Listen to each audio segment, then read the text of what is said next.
morning, or I guess good afternoon, or even good evening, depending on when you're listening to this podcast. Welcome back to another episode of Where the Game Lives On, the official podcast of the Missouri Sports Hall of Fame. We are in the Season 2 finale of Where the Game Lives On, Season 3, to return January 10th.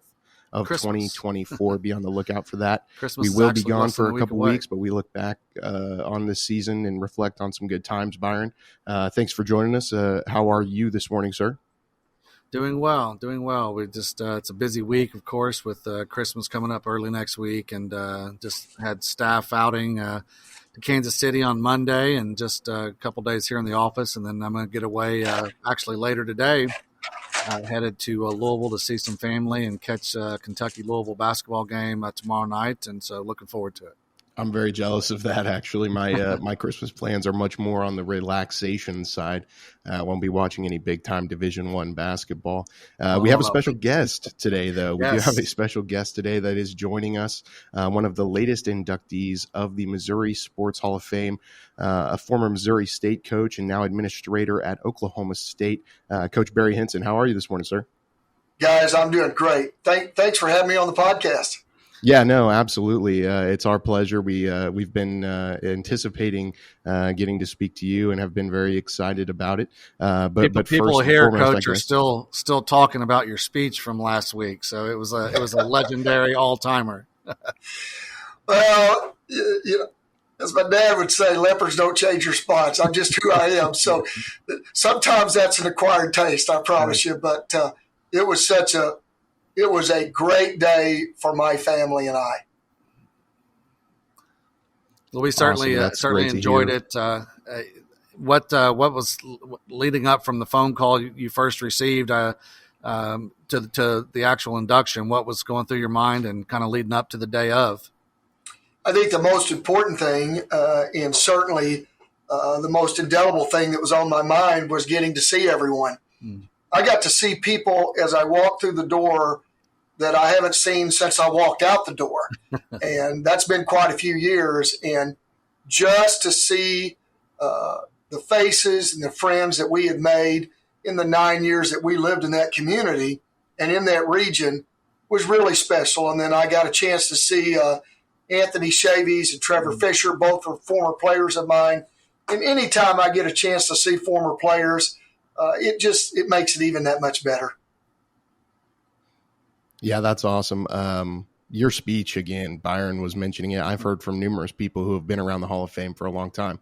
That's one of the best induction speeches they've ever heard. One thing that hit home to me was you talked about how Springfield is home. I found that very interesting. Obviously, you started your coaching career in Stillwater, and you reside there now. But what does Springfield mean to you? What did it mean to be back here in the 417?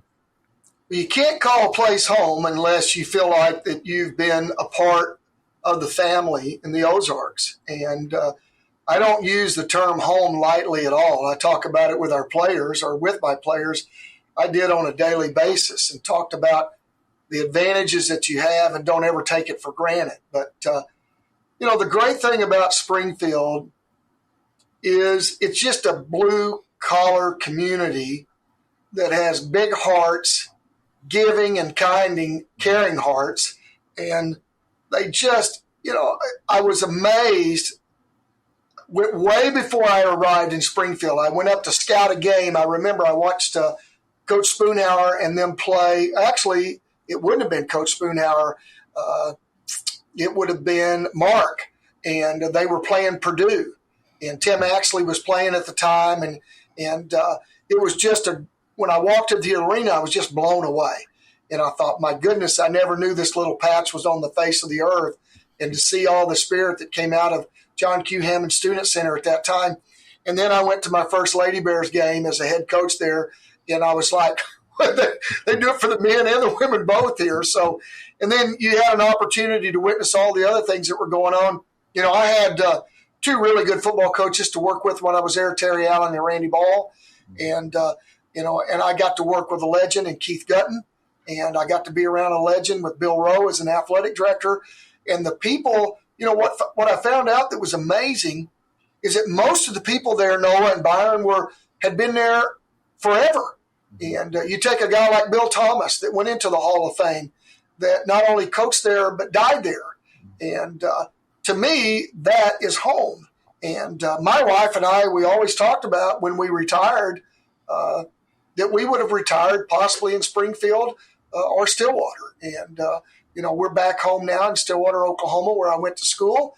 But if somebody told me tomorrow that we're going to move you to Springfield and you're going to die there wouldn't be a frown on my face. I can promise you that. I love hearing you reflect on that time, and not to say this the wrong way, but I see that as sort of a golden era for Missouri State basketball, both on the men's and women's side. It was just a special time. You mentioned in your speech kind of the success of Jackie Stiles and just what the basketball program saw at that time. What was it like to just kind of be around Missouri State, a mid-major at that time, and the success that they were having? Well, I think people take for granted the conference that we were in on the men's and the women's side when it came to basketball, college basketball specifically. I'm going to make a prediction. I'm going to stand by this. There'll be no mid-major, and there'll be definitely not a mid-major coach that will take two teams to the Final Four in my lifetime again. And I would be shocked if one will do it. There's no chance that two will do it. There's been such a gap that's been presented in college athletics between the Power Five and everyone else. And, I don't talk like out of both sides of my mouth. I started at the low major, I coached at the mid-major, and I coached at the highest level that you could coach at in college basketball. And there is a separation, and there's a lot of talk right now, specifically with what's going on in college athletics, that we're trending or heading towards the true separation. I've said that for the last 5 years, that I think we're going to end up having two more conferences or two more associations, and it'll be interesting to see how that goes. I don't want that to happen. I coached 16 years in the Missouri Valley Conference, 2 years at Oral Roberts. So 18 years of my life as a head coach in Division I basketball, we're at the level where it means so much to these communities. Mm-hmm. If you want to put it in perspective, think about how big is Mineral Area to their community? Mm-hmm. How big is West Plains to their area? You just go down through it. You go down to Three Rivers at Poplar Bluff and what those little community colleges mean to those areas. And then you want to jump up and you want to go see the Gorillas at Pittsburgh State, or you want to go over to Missouri Southern. I mean, what it means. And I thought Evangel meant so much to our community there in Springfield because of what they brought. Hard Work U, just south of us there. And just south of us, you see, I still say us and we. You're one of us. You're one of us. So you mentioned that you've coached. Obviously you've had a lengthy coaching career. And you kind of touched on this, but what's been the biggest changes you've seen in college sports and college basketball over the course of your career? Well, and before I answer that question, I don't want to skip over jury either, because what Steve Hesser did and Nyla did there was phenomenal. And so, I rest my case with that. The biggest change, Byron, in college athletics has trickled down from the pros, specifically in college basketball. If you can't dribble, pass, and shoot, you're not going to make it in basketball anymore. The days of having the true five-man, you can get away with that a little bit in college basketball. A great reference to that is probably the Hunter Dickinson kid right now at KU. I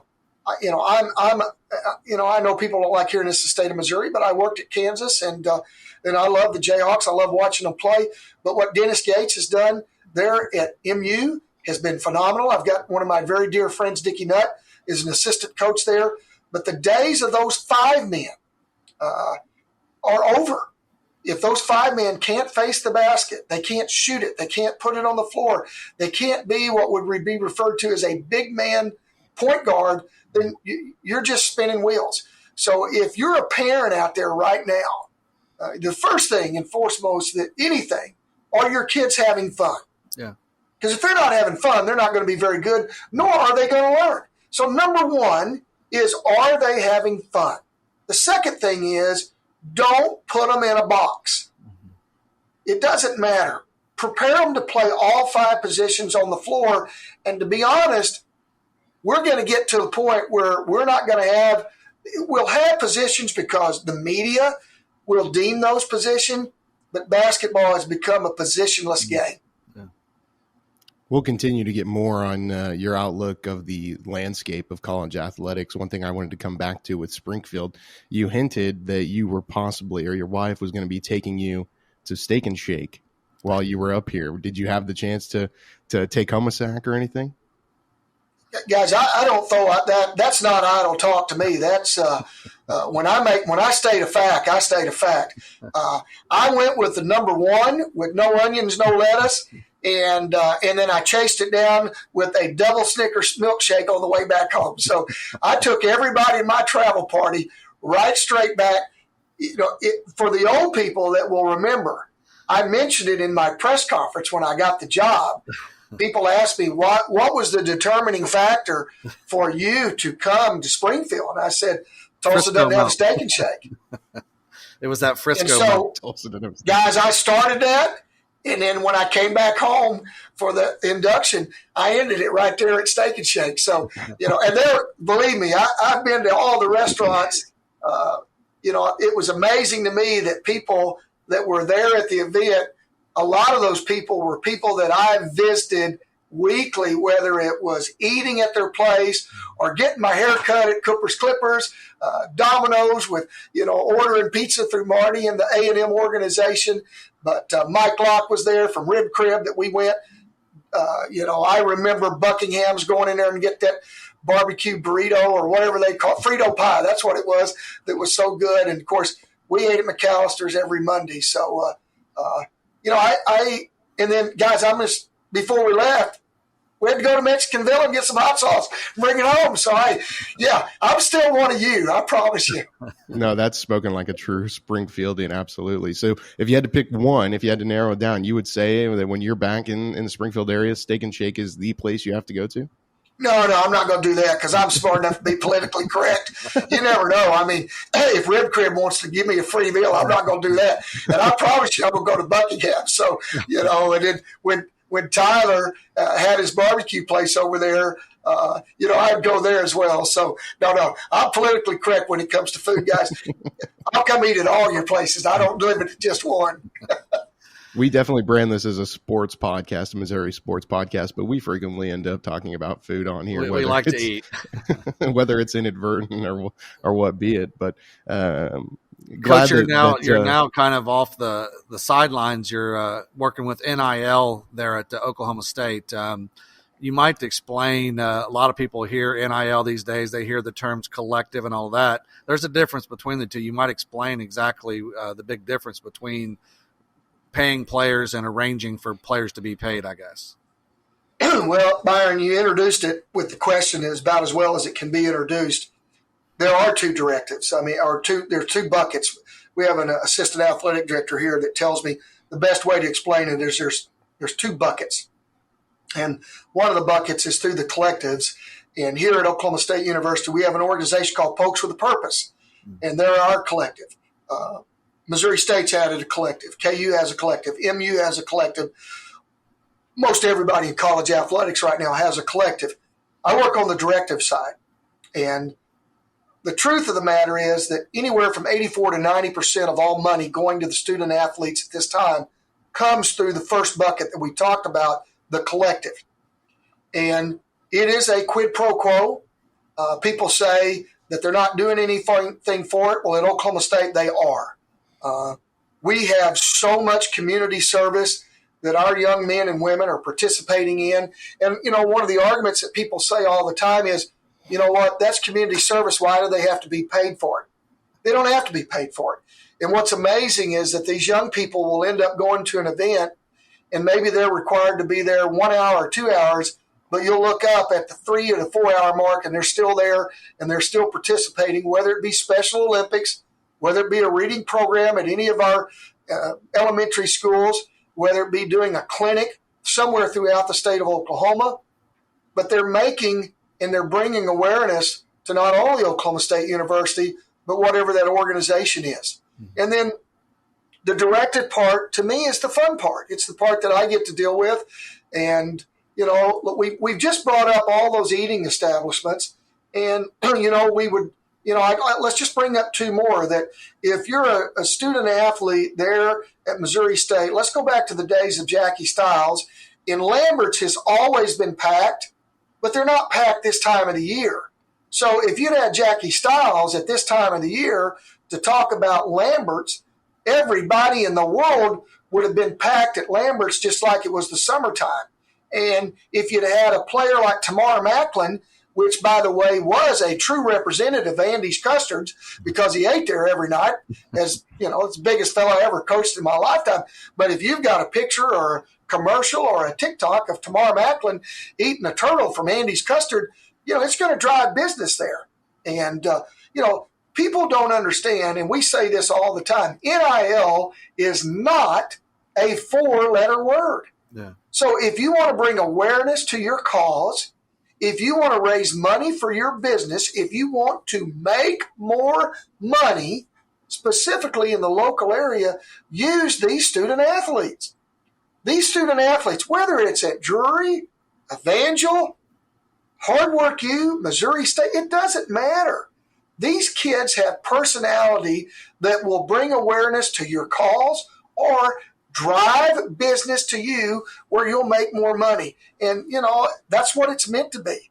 We had an event Sunday here in Stillwater prior to our doubleheader basketball game where our quarterback and running back, Alan Bowman and Ollie Gordon, and Ollie will be a Heisman candidate next year. And we had an event that opened at noon for take a picture, get an autograph signed, bring whatever item you want, and do it with these two young men. And at 9 a.m. in the morning, they're lying down the block for a 12 o'clock opening. Now, this business, at the end of it, I asked, how was business? Did it drive business? He said, we did quadruple what we've done on this day in the past. So if you're a business, you're listening to this podcast, if you've got an awareness that you want to bring about, whether it's mental health, whether it's domestic violence, whether it's drugs, anything that you want to bring awareness to, use these student athletes in your local community, and I promise you it'll pay tenfold. Absolutely. It's very cool to hear the capacity at which you speak in NIL. And I think Byron and I both agree that it's a change that's come to college athletics for the better. With where it's at right now, it's obviously still a very new thing, and people are still navigating this world a little bit. How do you view the direction that it should go, that it needs to go in the future in terms of whatever it may be, right? Regulation, maintenance of it, just to make sure that it's a level playing field going forward. Well, that you just said the key word, level playing field. And I think if we're going to do this, we've got to come to some conclusion that everybody follows the same rules and the same guidelines, level playing field. I am not a fan, I'm going to be politically correct, of certain organization. Obviously, it dates back to 2006 and 2007 because it really it hurt a lot of individuals, specifically young men. But this organization is going to have to do something. And if they don't do something, the Power 5 conferences are going to figure out a way to do this. But I think the key prerogative is just exactly what you said, a level playing field. And I can promise you this, NIL is not going anywhere. No. This is not something that we're going to circumnavigate around, or navigate around, I should say, circumvent. We're not going to do it. It's going to be here. And these young men and young ladies that participate in college athletics deserve the right, if so they desire, to make money off their name, image, and likeness. And so my part will never, ever go away in the future. Yeah, we've talked about on the podcast before how that you talk about it not going away. It's here because of a 9-0 Supreme Court ruling, which, I mean, how many times do you get the Supreme Court to agree 9-0 on anything? And so that's how strongly, I mean, it's here to stay. But looking into other aspects of collegiate athletics, there's been a whole lot of conference realignment in the last few years. Where do you see this winding up, and is it good for college sports? I don't know the answer what's good for college sports anymore. If you want to get right down to it, what's good for college sports is TV money and TV revenue. And that's what's driving the boat right now. I don't think we're through with conference alignment. I think every time a new TV contract comes up for a certain conference, I think you're looking at realignment that's going to take place. We are very fortunate in the Big 12 that we have a commissioner in Brett Yormark that is a outside-the-box, forward-thinking kind of guy. And we've already made a great transition to our new conference. Do I think things will change in the future? I'm not Nostradamus, but I'd be willing to bet the chicken fried steak at Lambert's that we're going to see more teams added to the Big 12 in the future. And or at least we're going to see some kind of redesign. There's an interesting concept that Chip Kelly from UCLA introduced this week, and I thought it was probably one of the most intelligent things that I've heard in a long time, that we may not do conferences. We may just have 113 football teams, and we have a West Coast, East Coast division, Midwest division, but you're going to play 7 teams on the West Coast and 4 teams on the East Coast, and that you just have an all-time playoff or whatever. But I do see this transforming in a better way. I really do. I don't think that people are ignorant enough to know that we have regional games that really mean a lot. I think you're going to find the border war back in gear with Kansas and Missouri. I don't think there's any question about that. I don't think you'll ever lose Missouri-Illinois Christmas. They're in St. Louis. I think you're going to find out that Oklahoma State and Oklahoma eventually down the way will play. Arkansas certainly will be in that mix with Mizzou, and especially both of the Oklahoma schools here in our state. So I think people are smart enough to understand what we really want in those rivalries that have driven college athletics for so many years. Interesting. You bring up the comments of Chip Kelly. I'm curious. Obviously, his kind of analogy, football is the driving force, and he kind of relayed that back to football. Would you like to see that kind of format possibly? Do you think it's plausible to have that in basketball, college basketball as well? I don't know. I don't know the answer to that. This is an ongoing conversation each and every day. My wife and I have a conversation about homelessness all the time. I don't have the answers. I know how critical it is, and I know we need an answer, but I don't have the answer.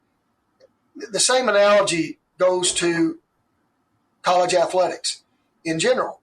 And I know how important it is. I know it specifically to regions and communities, but I don't have all the answers. And, I know the NCAA takes a lot of heat, but at the same time, there's nobody sprinting or running to sit in that seat that Charlie Baker's in right now. And he inherited this, and he, from what I have seen, has really moved about as fast as you can move in a politically motivated environment. And I do think this, and I feel strongly about this, I don't think the federal government needs to be the answer to the NCAA issues. The federal government needs to be the answers to the people that live in the United States of America, the problems that we have right now. We got enough problems going around, and college athletics certainly doesn't need to be elevated to the top above what we're doing not only globally, but also in our own country. So hopefully we can figure this out through our conferences and through our organization, the NCAA. I feel like there's a lot of excitement that goes into it, though. Truly, you talk about how it's just an ever-changing landscape, and I mean there's endless possibility. Do you feel motivated on a daily basis to see the progression that takes place, and the sense of a timely manner is kind of irrelevant, but is it still at least exciting to you to see that people are proactive and just trying to do what's best for college athletics? Well, I will say this. This is the first podcast that I've done with 2 guys that ask questions and that really give you the answers to their questions when you talk about it in such a positive manner. But Noah, you're right. You just brought up excitement, the opportunity, new landscape. All of those are positive. So, guys, we have a choice. Get up every day. You got a choice. You want to be positive, you want to be negative. And I want to be positive. So you're right. I'm excited. I'm excited because I get an opportunity to deal with over 500 student athletes each and every day and make an impact on their lives. If you come to Missouri State University, when I was coaching there, I talked about Missouri State University. I didn't talk about our basketball team. I talked about our university. I talked about all of our programs. I talked about the education that you can receive, about what you'll be able to accomplish. I did the same thing at Southern Illinois. I did the same thing at Oral Roberts. And I'm doing the same thing now at Oklahoma State University. Take athletics out of it. Just take it all out of it. We have an opportunity to develop young people's lives and make an impact each and every day, not only in their lives, but in our country, our communities, our states. Are you better mothers? Are you better fathers? Are you better husbands? Are you better wives? Are you better citizens? Are you all of those things? And where in the world could you do that so much more than at a college, a grade school, a high school, a junior high? So when it comes to the choice of what I do every day, I choose to be positive. And I really highlight the people that are the most important people in our society right now are teachers. And they're the most underrated, underpaid people that we have in our country. Yeah, absolutely. Always full of great comments. I wasn't surprised. I'm not surprised. After hearing your induction speech, I knew that we would get some great insight from you. With you being at Oklahoma State, I have to mention I'm a diehard Sooner fan myself. So I will tell you though that I would love to see Bedlam not go away. I'd love to see it stay. I think that's one thing with what we're talking about, this discussion. That's one thing that Byron and I always go back to is we want to still see those rivalries in place. Some of the old ones maybe come back even. I think that's important too, to the fan base, the communities, everybody that follows these student athletes, being able to see them compete against some of their biggest rivals, both of recent history and historically. Well, Noah, first of all, I'll pray for you tonight, and you'll be at the top of my prayer list. We've all made mistakes in our lifetime. He's a heathen, we coach. Understand that we pay for those, but I'll get Cowboy Nation to pray.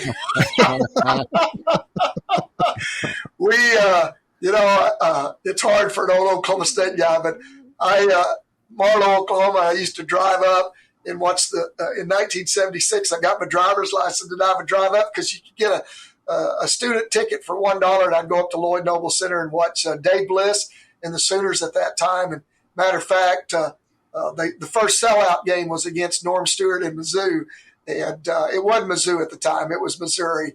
And I can remember seeing that game and being, just watching it and seeing what a big deal it was. But and I'm still been a long time in this state. I know the king is not Elvis. The king is Barry Switzer. And, so I know enough about OU history that I can do that. But you are yes, you're right. And I think when you take away when we take a deep breath and we find out to what these rivalries have meant, that we'll all come back and go.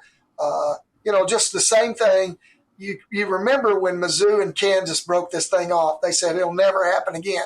Well, never didn't last very long at all.